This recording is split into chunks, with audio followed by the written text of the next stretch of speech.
Presiden UMNO Ahmad Zahid Hamidi hari ini menasihatkan orang ramai, khususnya rakyat Johor, supaya menjadikan sesuatu yang buruk itu sebagai sempadan, dalam usaha untuk mengembalikan kestabilan dan kemakmuran negara.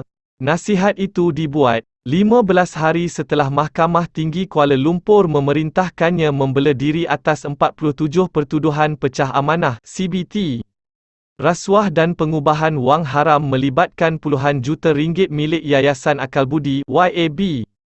Zahid memilih untuk memberi keterangan secara bersumpah dari kandang saksi ketika pembelaan yang akan didengar mulai 28 hingga 31 Mac, 11 hingga 13 April, 26 hingga 28 April, 23 hingga 26 Mei, dan 27 hingga 30 Jun.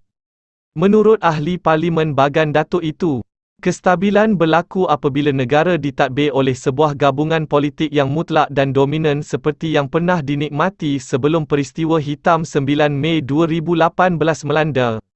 Paling derita akibat implikasi buruk ketidakstabilan adalah rakyat.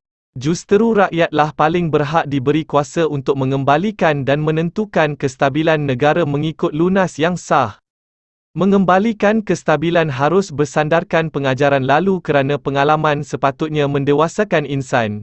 Baik jadikan teladan, buruk jadikan sempadan, kata Zahid dalam kenyataan di Facebooknya. Peristiwa hitam yang dirujuk beliau adalah kekalahan teruk Barisan Nasional (BN) dan UMNO pada pilihan raya umum ke-14 PRU14. Setelah memerintah Malaysia sejak merdeka, kekalahan itu disebabkan pendedahan mengenai perkara buruk dilakukan pemimpin UMNO melibatkan berbilion-bilion ringgit wang kerajaan.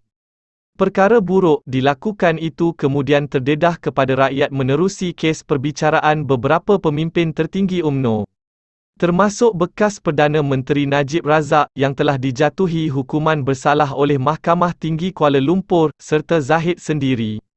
Sebelum ini, Zahid yang pernah menjadi timbalan Perdana Menteri dan Menteri Dalam Negeri tidak mengaku salah terhadap 12 pertuduhan CBT, 8 pertuduhan rasuah dan 27 pertuduhan pengubahan wang haram membabitkan dana YAB.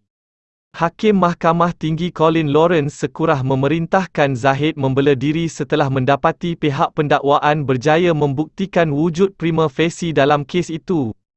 Bagi pertuduhan CBT, Presiden UMNO itu didakwa menggunakan dana berkenaan untuk membuat 6 pembayaran kad kredit milik persendirian, polisi insurans kenderaan dan lesen motor persendirian, kiriman wang kepada sebuah firma guaman dan sumbangan kepada Persatuan Bola Sepak Polis Diraja Malaysia (PDRM).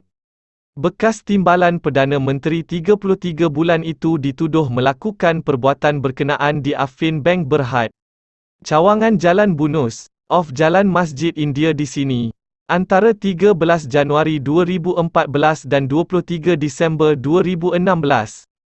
Pertuduhan mengikut Seksyen 409 Kanun Keseksaan membawa hukuman penjara antara 2 dan 20 tahun serta dengan sebatan dan juga dikenakan denda jika sabit kesalahan. Bagi 8 tuduhan rasuah, dia didakwa menerima suapan daripada 3 syarikat iaitu Mastoro Keniit Konsultan dan Services, Data Sonic Group Berhad dan Profound Radiance Sendirian Berhad sebagai dorongan untuk dirinya sebagai Menteri Dalam Negeri ketika itu bagi membantu syarikat-syarikat berkenaan mendapatkan projek MyAct. Ia bagi melaksanakan penambahan pembekalan chip pasport selama 5 tahun atau 12.5 juta chip yang akan dimasukkan ke dalam halaman biodata polikarbonata pasport Malaysia untuk Jabatan Imigresen Malaysia. Sebagai pengendali perkhidmatan pusat sehenti di Pakistan dan Nepal di bawah kendalian Kementerian Dalam Negeri, Presiden UMNO itu dituduh melakukan perbuatan itu di cawangan MyBank Dataran MyBank di Jalan Ma'aruf, Bangsar, antara 15 Julai 2016 dan 15 Mac 2018. Mengikut Seksyen 16A(b) Akta Suruhanjaya Pencegahan Rasuah Malaysia SPRM 2009 Akta SPRM 2009 dan boleh dihukum di bawah Seksyen 24(1) Akta sama. Presiden UMNO itu juga berdepan 27 pertuduhan pengubahan wang haram dengan melibatkan diri dalam transaksi secara langsung membabitkan pendapatan daripada aktiviti haram antara 29 Mac 2016 dan 11 April 2018. Kesemua perbuatan itu dituduh dilakukan di bank yang sama di Jalan Ma'aruf, Bangsa dan Marhaba Enterprise Sendirian Berhad, Fahrenheit 88, 179 Jalan Bukit Bintang, Kuala Lumpur. Zahid juga masih berdepan puluhan tuduhan jenayah, termasuk rasuah, di Mahkamah Tinggi Shah Alam.